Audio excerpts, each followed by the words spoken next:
Welcome back to another class. आज class में हमने ये देखना है कि पाइथन के बेसिक्स क्या होते हैं, पाइथन को किस तरह से आगे चल के हम यूज़ करेंगे और कौन कौन से ऐसे स्टेप्स हैं जो हमारे लिए बहुत ज़्यादा ज़रूरी हैं। और ऐसे इसी क्लास के अंदर आपको टास्क दिए जाएंगे जो आपने कंप्लीट करने हैं नेक्स्ट क्लास से पहले पहले। चलें अपनी स्क्रीन पे चलते हैं और हम स्टार्ट करते हैं अपनी क्लास। सबसे पहले हम आते हैं अपने ब्राउज़र के ऊपर। ब्राउज़र के ऊपर आके अपनी वेबसाइट ओपन करते हैं WT स्कूल, जहाँ पर हम जाहिर सी बात डॉक्यूमेंटेशन यहाँ पर है, तो हमारे लिए बहुत ज़्यादा ईजी हो जाएगा, बहुत ज़्यादा कन्वीनियंट हो जाएगा आपके लिए यहाँ से कोर्स करना। ठीक है, तो अक्सर चीज़ें ऐसी होती हैं अगर मैंने आपको बताई हैं और वो आपके समझ में नहीं आई तो आप यहाँ से दोबारा से प्रैक्टिस कर सकते हैं। तो चलें अब यहाँ पर हमारे पास आगे हमने लास्ट क्लास में जो देखा था वो एक बार रिवाइव कर लेते हैं। हम चलते हैं अपने कोड के ऊपर। ठीक है, हम अपनी फाइल के ऊपर चलते हैं, इवन के जो हमारी पाइथन प्रोग्रामिंग की फ़ाइल है ये है। हमने पहले सेकंड क्लासेस यहाँ पढ़ी हुई हैं। यहाँ पर हमारा VS कोड ओपन करते हैं और देखते हैं कि हमने कौन कौन सी फाइल बनाई हुई है। ठीक है, और हमने क्या क्या लास्ट क्लास में किया था, एक बार रिवीजन कर लें। लास्ट क्लास में जो सेकंड क्लास थी हमारी, उसमें हमने सिर्फ वेरिएबल को ओवरव्यू लिया था कि वेरिएबल में किस तरह से वैल्यू स्टोर होती है, किस तरह से क्या काम होता है, ये सारी चीज़ें।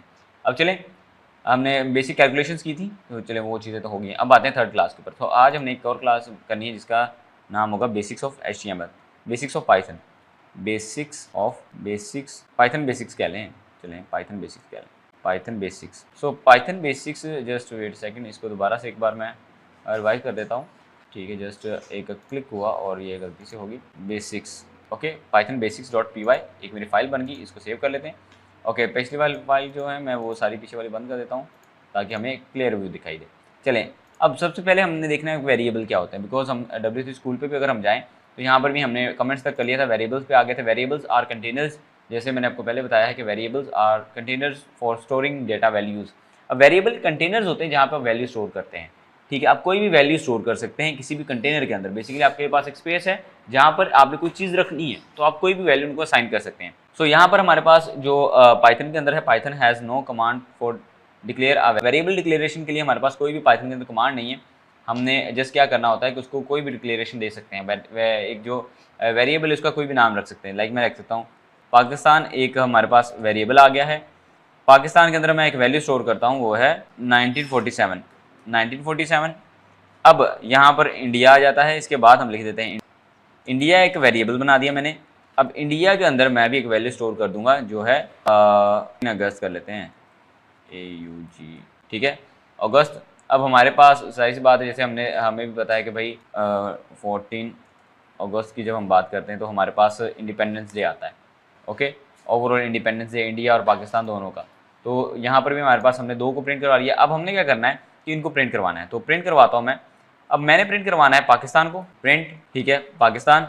अब पाकिस्तान के अंदर जो भी हमारे पास वैल्यू जो भी स्टोर हुई है वो सारी मुझे शो होगी। अब मैं इसको रन करूँगा तो यहाँ पे ये लें जी 1947।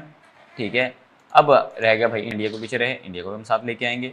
चले जी, वैसे तो वॉर कम हॉल है लेकिन फिर भी, सॉरी इंडिया नहीं, हमने प्रिंट लिखना है। ये लें, यहाँ पर आके हम इसको प्रिंट में चेंज करते हैं, PRINT, प्रिंट। अब हमारे पास वो वैल्यू भी होगी। अब हम इसको दोबारा से रन करते हैं। ये लें 1947 14 अगस्त। ठीक है, ये हमारे पास एक प्रिंट आ गया। अब वैल्यू हम यहाँ पे चेंज कर दें, यहाँ पे आप इंडिया की जगह यहाँ पे भी आप पाकिस्तान लिख दें, यहाँ पे भी आपने पाकिस्तान लिखना है, तो वैल्यू आप कोई भी दे सकते हैं। एक एग्जाम्पल और देता हूँ मैं आपको, इस एग्जाम्पल से आपको शायद से समझ आ जाए। हम कहते हैं जी अली के पास 20 रुपये हैं। ठीक है, अब इसके बाद आता है असद के पास एक चॉकलेट है या एक कह लें कैंडी है। असद के पास एक कैंडी, अब एक वेरिएबल बन रहा है यहाँ पे। ठीक है, असद के पास एक कैंडी है जो 20 रुपये की है। ठीक है, दोनों ने 20 रुपये की कैंडीज़ ली हैं। अब हमने क्या करना है कि इस कैंडी को दोनों में, अब दोनों को हमने प्रिंट करवाना है कि जी दोनों के पास क्या क्या है। तो असद के पास क्या है, हमने पहले यहाँ पे जाके अली के पास देखना है कि अली भाई आपके पास क्या है, आप भी बताएं। असद आपके पास क्या है, आप भी बताएं। ठीक है, अब असद से मैंने पूछा जी असद आप भी बताओ आपके पास क्या है। अब हम दोनों यहाँ पे देख रहे हैं कि जी इन दोनों के पास क्या है। अब इसको प्रिंट करवाते हैं। अली के पास 20 रुपये हैं, असद के पास कैंडी है। ठीक है, तो ये चीज़ है एक, आप इसको वेरिएबल को इस तरह से बना सकते हैं। ठीक है, ये वेरिएबल हमारे पास बन गए। अगर उम्मीद करता हूँ कि आपको समझ आ गई होगी। अच्छा, अब वेरिएबल्स में ये है कि हमारे पास अगर दोनों ही असद हो जाए तो वो एक ही वेरिएबल को, स्ट्रिंग को पहले लेगा। ठीक है, जो हमारे पास स्ट्रिंग की वैल्यू होगी उसको ही लेगा वो पहले। एग्जाम्पल के तौर पर यहीं से समझाता हूँ आपको। यहाँ पे देखें, यहाँ पे सिली लिखा हुआ है। अब वो 2x हैं यहाँ पर। जैसे मैं एक और आपको एग्जाम्पल के तौर पर बता देता हूँ चीज़ें।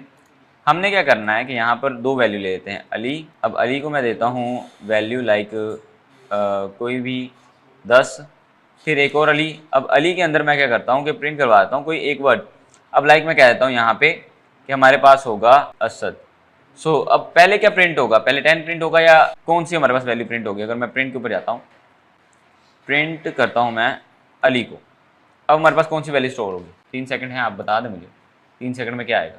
1 2 3 अली आएगा भाई, सबको पता है क्योंकि हमने वहाँ पे एग्जाम्पल में भी देखा है। चले देख लेते हैं। अली आया, अली के पास जो असद था सॉरी वो आया, ठीक है। तो यहाँ पर आपके पास स्ट्रिंग पहले आ गई, ऊपर वाली वैल्यू क्यों नहीं, क्योंकि वो इंटीजर में थी इसलिए उसको उसने प्रिंट नहीं किया। चले यहाँ तक हो गया, आगे चलते हैं। आई होप सो यहाँ तक आपको क्लियर हो गया होगा। पहला हमारे पास हो गया, अब दूसरा आ गया कास्टिंग। अब हमने ये देखना है कि हमारे पास कौन कौन सी वैल्यूज़ आती हैं इंट में, स्ट्रिंग में और फ्लोट वैल्यू में। तो चलें इसको भी देख लेते हैं। अब हमारे पास जो पहला पॉइंट आ रहा है वो आ रहा है इंट के अंदर। जैसे हमने कोई भी दे देते हैं, XYZ कर लेते हैं, XYZ is a good example. X में हम रख देते हैं कोई भी इंट। अब इंटीजर जो भी होगा, लाइक जैसे यहाँ पे हमारे पास एग्जाम्पल में है तो पहले स्टर आ रहा था, मैंने इंटीजर कर दिया है। चले हम एग्जाम्पल के साथ ही चलते हैं। हम पहले स्टर, वैसे कोई इशू नहीं है, आप ऊपर नीचे भी कर दें। हम स्टर में लिख देते हैं 9, वाई के अंदर मैं ऐड कर देता हूँ इंट, ओके।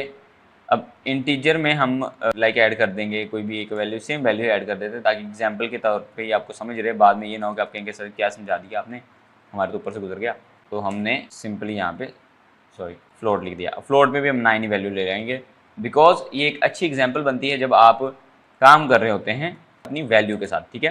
प्रिंट, अब प्रिंट करते हैं, मैं कहता हूँ एक्स भी प्रिंट हो जाए, ठीक है, वाई भी प्रिंट हो जाए और हमारे पास जो भी वैल्यूज़ रहती हैं वो सारी की सारी एक बार में प्रिंट करवा देता हूँ। एक्स भी प्रिंट, वाई भी प्रिंट एंड जेड भी प्रिंट। अब क्या होगा कि अब तीनों वैल्यूज़ चेंज आएंगी या एक ही आएगी, क्योंकि प्रिंट हम तीनों को करवा रहे हैं एक्स वाई जी। चलो जी प्रिंट करवाते हैं इसको। ये देखें पहली वैल्यू हमारी जो स्ट्रिंग की वैल्यू थी, स्टर की वैल्यू थी, वो भी सेम आई है। उसके बाद जो हमारे पास इंटीजर की वैल्यू थी वो भी सेम आई है। और जो 9.0 फ्लोट की वैल्यू, फ्लोटिंग पॉइंट्स, कोई भी फ्लोटिंग नंबर होता है तो उसके साथ 0.0 आता है, ठीक है। तो 0.0 फ्लोट की वैल्यू के साथ आएगा, ठीक है। यहाँ तक तो आपको क्लियर हो गया। ये था हमारा कास्टिंग। जब भी हमने डेटा को स्पेसिफिकली डेटा को यूज़ करना है तो हमने कास्टिंग के साथ करना है। आगे चल के बहुत ज़्यादा आपको इसके बारे में पता चलेगा, अभी के लिए ये जस्ट एक कास्टिंग का प्रोसेस था जो आपने दिया। अब आती है टाइप की बारी भाई, हमने टाइप पता करनी है। अब हमने जैसे एक प्रीवियस ही ले लेते हैं, लाइक हम ले लेते हैं इंडिया पाकिस्तान को, ठीक है। यहाँ पे आके इसको कर देते हैं पेस्ट, अनकमेंट कर देते हैं सारा।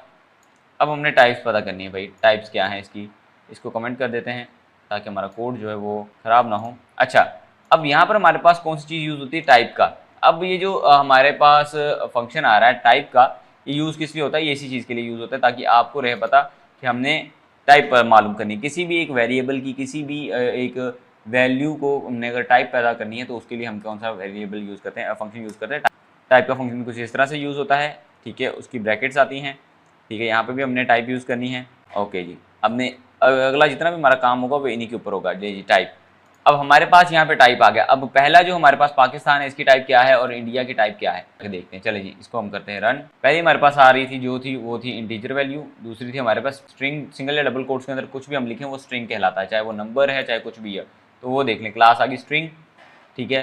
पहले का हमारे पास आया इंटीजर, दूसरे का आया स्ट्रिंग। तो ये था हमारे पास इंटीजर और स्ट्रिंग के बीच में जो हमारे डेटा टाइप है, गेट अ टाइप। तो हमारे पास इस तरह से हमें टाइप मिलेगी जब भी आपने टाइप लेनी है। अब सेम चीज़ है सिंगल या डबल कोट्स के अंदर लिखेंगे, अगर मैं इसका सिंगल कोट भी कर देता हूँ तो भी वो सेम ही रहेगा, ठीक है। तो भी वो सेम ही आउटपुट आएगा, वो मैटर नहीं करता। ये हमारे पास फ़ायदा है एक स्ट्रिंग का, ओके।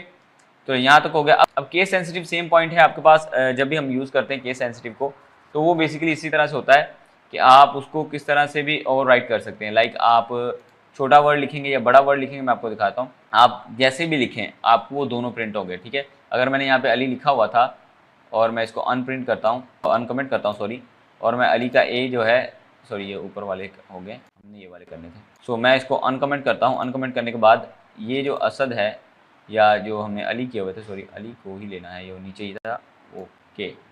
सो अब मैं इसको अनकमेंट करता हूँ। अब मैं इस अली का ए कैपिटल कर देता हूँ। जैसे ही मैं ए कैपिटल करूँगा और यहाँ पे भी ए कैपिटल होगा तो वो किसको प्रिंट करेगा, वो उसको प्रिंट करेगा जिसके साथ हमारी वैल्यू मैच हो रही है। ए कैपिटल आ रहा है, ठीक है, असद, ए कैपिटल जिसके साथ आया उसने उसी को प्रिंट किया, ना कि दूसरे को, ठीक है। ये केस सेंसिटिव हमारे पास होती है पाइथन। चले यहाँ तक तो क्लियर हो गया होगा आपको। ये यहाँ पे हमारे वेरिएबल क्लियर होते हैं, बेसिक वेरिएबल्स। अब वेरिएबल्स नेम्स आ जाते हैं। वेरिएबल नेम्स ये वो चीज़ें हैं जहाँ पर आपको वेरिएबल को नेम डिफाइन करना होता है आपको, ठीक है। सो इसमें आप वेरिएबल को थोड़ा सा डीपली करेंगे, आपके लिए एज अ टास्क ले लेते हैं। अभी के लिए जो एक पॉइंट है इसको हम एज अ टास्क लेके चलते हैं। ठीक है, ताकि आपको नेक्स्ट क्लास तक ये क्लियर हो कि वेरिएबल किस तरह से बनते हैं। ठीक है, अभी तक आपको जिस वेरिएबल का बताया है कि वेरिएबल को किस तरह से हमने यूज़ करना है, next I don't think so कि आप इसको एज अ टास्क करें तो आपको ये आ जाएगा। ये जितने भी काम हैं ये सारे अगर आप अपने तौर पे करेंगे तो ये आपको ईजिली कवर हो जाएंगे। करने को मैं भी करवाता हूँ, नेक्स्ट क्लास में मैं करवाऊंगा। आज की क्लास में ये आपका टास्क है, आज आपने ये सारा कुछ क्लियर करना है। तो ये थी हमारी पाइथन की 3rd क्लास, जिसमें हमने बेसिक्स देखे हैं, हमने वेरिएबल्स के बेसिक्स देखे हैं। नेक्स्ट क्लास में इंशाल्लाह हम ये देखेंगे कि हम किस तरह से इन वेरिएबल्स को एक प्रोफेशनली बिल्ड कर सकते हैं। ठीक है, तो अभी के लिए इतना ही, मिलते हैं इंशाल्लाह नेक्स्ट क्लास में। तब